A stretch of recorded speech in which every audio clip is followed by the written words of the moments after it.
वादम और आज हम कंटिन्यू करेंगे और class 2023 LTP from question number 24। तो चलिए स्टार्ट करते हैं। हमारा 24th क्वेश्चन है differentiate between intrinsic and extrinsic semiconductors.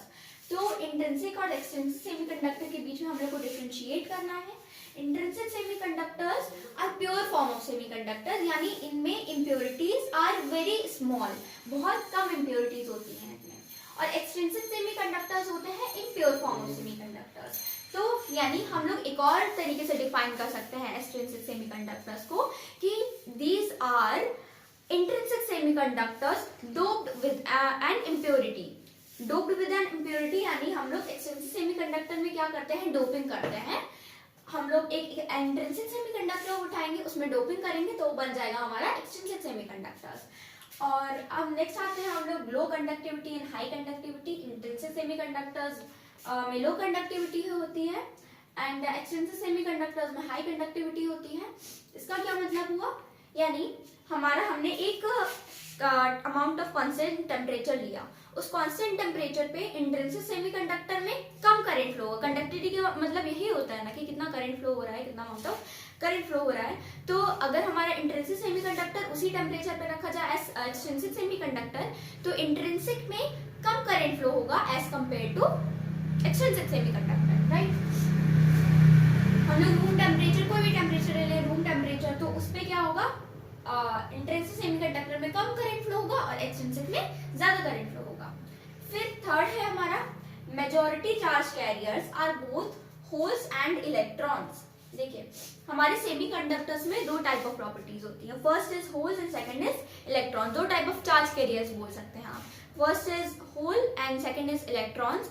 हमारा अगर प्योर सेमीकंडक्टर है तो उसमें हमारा holes and electrons both are equal amount में होते हैं दोनों। और एक्सट्रिंसिक सेमीकंडक्टर की बात करें हम तो उसमें हमारे दो टाइप किया जाते हैं, P type and N type.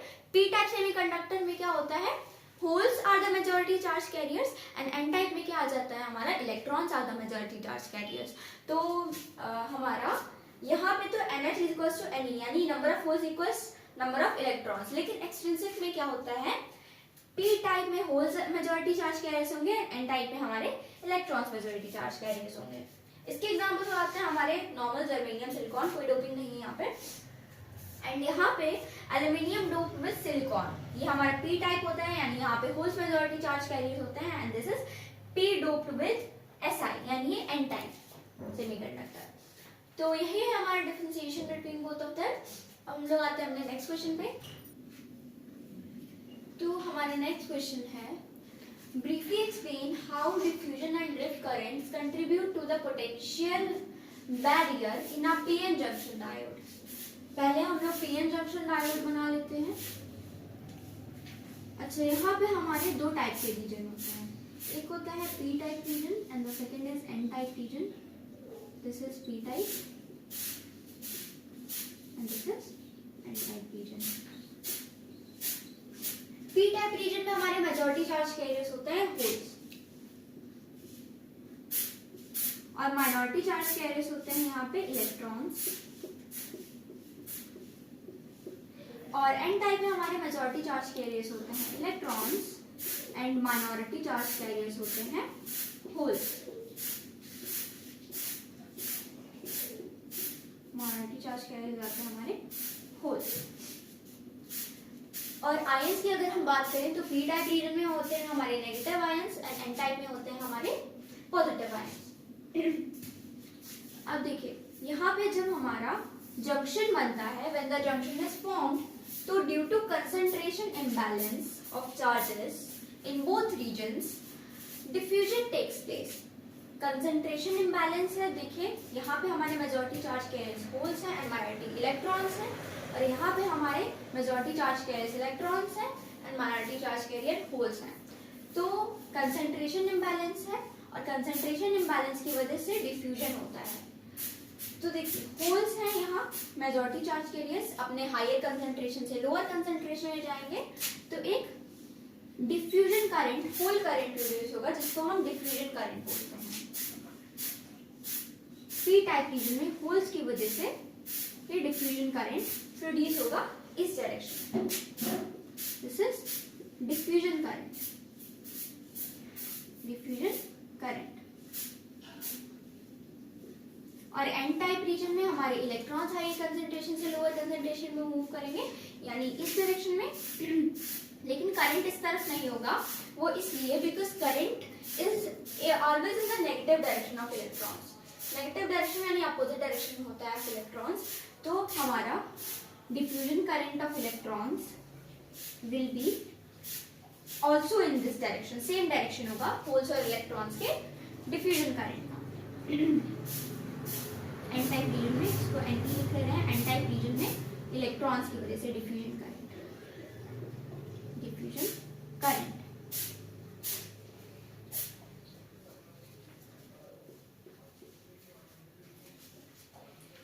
यहाँ पे हम लोग का दो डिफ्यूजन करंट आ गए, एक पी टाइप होल्स की वजह से डिफ्यूजन करंट आ गया और एक हमारा इलेक्ट्रॉन्स की वजह से डिफ्यूजन करंट आ गया। जंक्शन के पास जो इलेक्ट्रॉन्स और होल आते हैं वो क्या होते हैं, कंबाइन हो जाते हैं। डिफ्यूजन हुआ तो जंक्शन के पास जितने भी इलेक्ट्रॉन्स एंड होल्स हैं वो कंबाइन होके डिसअपियर हो जाएंगे और एनर्जी प्रोड्यूस करेंगे, और उसकी वजह से there will be a depletion layer that will be formed. अब डिप्लीशन लेयर क्या होती है? Depletion layer is a region जिसके अराउंड कोई चार्जेस नहीं होते हैं, नो होल्स नो इलेक्ट्रॉन्स, कोई चार्जेस नहीं होते हैं, दैट इज डिप्लीशन लेयर। तो ऐसा क्यों हुआ? देखिए, होल्स एंड इलेक्ट्रॉन्स इधर आए, कंबाइन हुए and they formed energy, energy form करके डिसअपियर हो गए। तो यानी कोई चार्ज नहीं बचा इसके अराउंड, यानी डिप्लीशन लेयर। और डिप्लीशन लेयर जब फॉर्म हो गई तो यानी देखिए स्टार्टिंग में क्या था, स्टार्टिंग में हमारा इधर पॉजिटिव थे, सिर्फ होल्स थे, एंड यहाँ पे हमारे नेगेटिव थे, ठीक है, तो ये सिर्फ इलेक्ट्रॉन्स थे। तो इसकी वजह से there will be electric field, positive charges और नेगेटिव चार्जेस जहाँ पे होते हैं उसकी वजह से इलेक्ट्रिक फील्ड होती है, और जहाँ भी इलेक्ट्रिक फील्ड होती है वहाँ हमारा कौन सा करंट होता है? There is drift current, drift current होता है। तो देखिए हमारे पास डिफ्यूजन करंट है एंड देन हमारे पास ड्रिफ्ट करंट भी है, हम इसको आईडी बोल दे रहे हैं, this is drift current.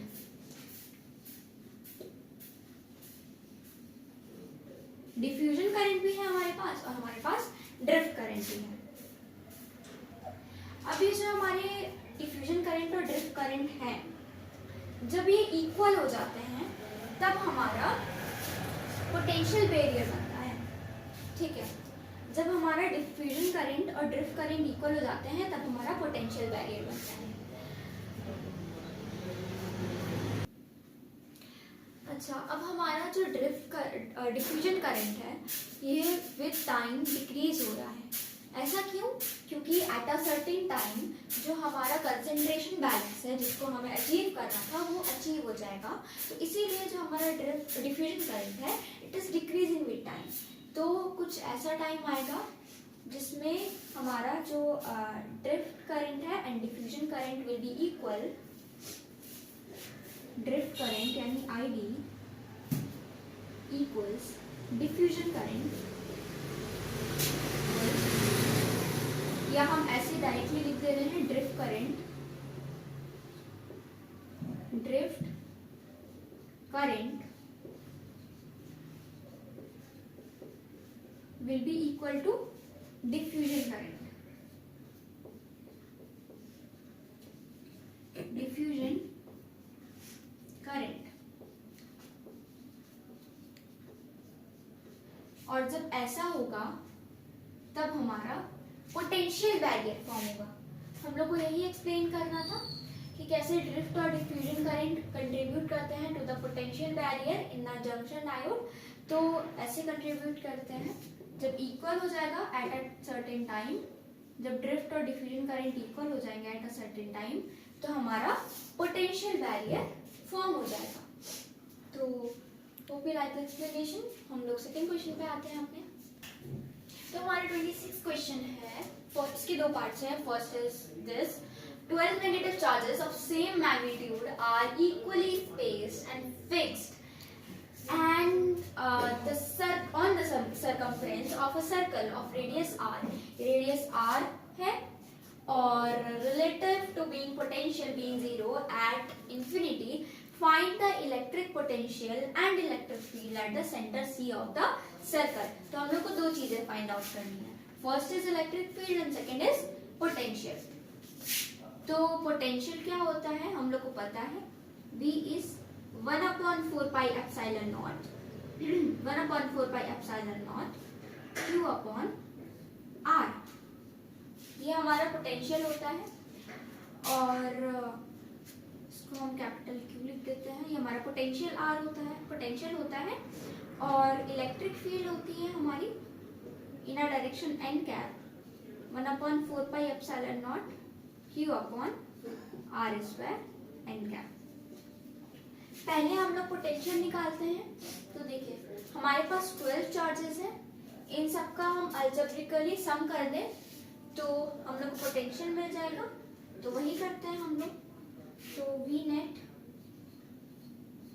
equals V1 plus V2 plus V3 and so plus V4 and so on till V12. V1 क्या है हमारा Q upon R, K Q upon R 1/4 pi epsilon naught is K है. तो K Q upon R हम लोग इसको लिख सकते हैं 1/4 pi epsilon naught. चार्जेस देखिए गिवन है, तो चार्जेस आर नेगेटिव, सारे जितने भी चार्जेस हैं दे आर नेगेटिव. तो इसीलिए 1/4 pi epsilon naught हमारा आगे आ जाएगा, R भी हमारा आगे आ जाएगा और अंदर आएगा. कॉमन ले लेते हैं हम इसको, minus Q plus minus Q plus minus Q plus minus Q plus 12 तक हम लोग प्लस कर देते हैं माइनस क्यू को. अब हम लोग इसको सॉल्व करेंगे तो आएगा हमारा, देखिए 12 बार हमारा माइनस क्यू प्लस हो रहा है यानी -12Q upon 4 pi epsilon not R. हमारा V नेट आ गया यानी नेट पोटेंशियल आ गया. अब हम लोग अपनी इलेक्ट्रिक फील्ड निकालते हैं. इधर हम लोग अपनी इलेक्ट्रिक फील्ड निकालते हैं. देखिए our centre C, radius R है. ये सारे चार्ज हमारे इक्वल हैं. तो देखिए ये वाला चार्ज और ये वाला चार्ज, इसको हम डिनोट कर देते हैं first charge and this is our, let's say 1 2 3 4 5 6 7 8 9 10 11 and 12. जो फर्स्ट चार्ज है एंड हमारा सेवेंथ चार्ज है, they are diametrically opposite. Diametrically opposite है ये चार्जेस, यानी इन दोनों के बीच का डिस्टेंस इक्वल है. एंड देखिए डिस्टेंस सेम है और हम लोग के चार्जेस सेम है, यानी इलेक्ट्रिक फील्ड कैंसिल आउट हो जाएगी. ऐसे ही हमारा ये और ये 12 and 6 इन दोनों के बीच में कैंसिल आउट हो जाएगी. 11 and 5 इन दोनों के बीच में कैंसिल आउट हो जाएगी इलेक्ट्रिक फील्ड. तो इलेक्ट्रिक फील्ड हमारी सारी कैंसिल आउट हो जाएगी, जितनी भी इलेक्ट्रिक फील्ड है सारी कैंसिल आउट हो जाएंगी. क्यों? क्योंकि हमारे चार्जेस इक्वल हैं, अपोजिट हैं एंड इन दोनों के बीच का डिस्टेंस सेम है. तो इसी वजह से जो हमारा नेट मैग्नीट्यूड होगा of electric field it will be 0. हमने V नेट निकाल लिया जो कि इतना आया और हमारी इलेक्ट्रिक फील्ड आ गई 0. हम लोग का नेक्स्ट क्वेश्चन सेकंड पार्ट है, वैसे उसी सेम क्वेश्चन का. If the charges are unequally spaced and fixed on the arc of 120 degree, this is 120 degree of radius R, radius है इसका R, shown in figure this, find electric potential of at the center C. यानी यहाँ पे हमको electric potential find करना है. First question में हम लोग ने डायमीटर देखा था, मतलब इक्वल डिस्टेंस देखा था और इक्वल डिस्टेंस था, अपोजिट चार्जेस थे, मतलब सेम चार्जेस थे, इक्वल डिस्टेंस था. तो हमारे कैंसिल आउट हो गए थे। पिछले क्वेश्चन में हम लोग ने देखा था कि हमारे जो चार्जेस हैं दे आर इक्वली स्पेस्ड थे, उन दोनों के बीच का डिस्टेंस सेम था, दो चार्जेस के बीच का डिस्टेंस सेम था और उनका मैग्नीट्यूड सेम था। तो क्या हुआ, वो कैंसिल आउट हो गए, इलेक्ट्रिक फील्ड उनकी कैंसिल आउट हो गई। यहाँ पे चार्जेस आर अनइक्वली स्पेस्ड। पहले हम लोग को इलेक्ट्रिक फील्ड पोटेंशियल दोनों निकालना था, यहाँ पे हम लोग को सेकंड पार्ट में सिर्फ इलेक्ट्रिक पोटेंशियल निकालना है। तो देखिए electric field is a scalar quantity, तो इसलिए हम लोग ने उसका मैग्नीट्यूड देखा कि इक्वली स्पेस है कि नहीं, और हमने उनको कैंसिल आउट कर दिया जब वो डायमेट्रिकली अपोजिट थे। तो यहाँ पे electric potential is a scalar quantity है, तो इसीलिए पहले वाले क्वेश्चन में भी हमने क्या किया था, अलजेब्रिकली सबको प्लस कर दिया था because it is a scalar quantity. और यहाँ पे भी पहले वाली जो क्या आया था हमारा v=-12q/r, यही हमारी इसकी क्वांटिटी होगी 1/4πε0 -12q/r, ये हमारा पहले वाले v का पोटेंशियल का आंसर आया था। इसका भी यही आंसर होगा। ऐसा क्यों? क्योंकि electric potential does not depend on direction. Electric potential हमारी एक स्केलर क्वांटिटी है which only has magnitude, it does not depend on direction। यानी आप इसको अनइक्वली स्पेस्ड कर लें या आप इसको आर्क पे रख दें, आप इसको 120 डिग्री पे रख दें, कोई फर्क नहीं पड़ता है जब तक चार्ज का मैग्नीट्यूड सेम है। कुछ इलेक्ट्रिक पोटेंशियल में फर्क नहीं पड़ेगा, डायरेक्शन चेंज करने पे या इसको 120 डिग्री पे रखने पे या आर्क पे करने पे कोई फर्क नहीं पड़ेगा इसको। तो सेंटर पे इसका still electric potential will be the same which is v = 1/4πε0 -12q/r। पहले के जितना ही हमारा इसका पोटेंशियल रहेगा because it is a scalar quantity. तो आप ये भी रख सकते हैं because electric potential is a scalar quantity, the answer will be the same as the first part, और फिर आप इसको लिख सकते हैं। तो ये हमारा क्वेश्चन कंप्लीट हो गया। तो आज के लिए इतना ही, और जितना भी हम लोग के क्वेश्चन बचे हैं हम लोग नेक्स्ट वीडियो में कंप्लीट करेंगे। Thank you for watching.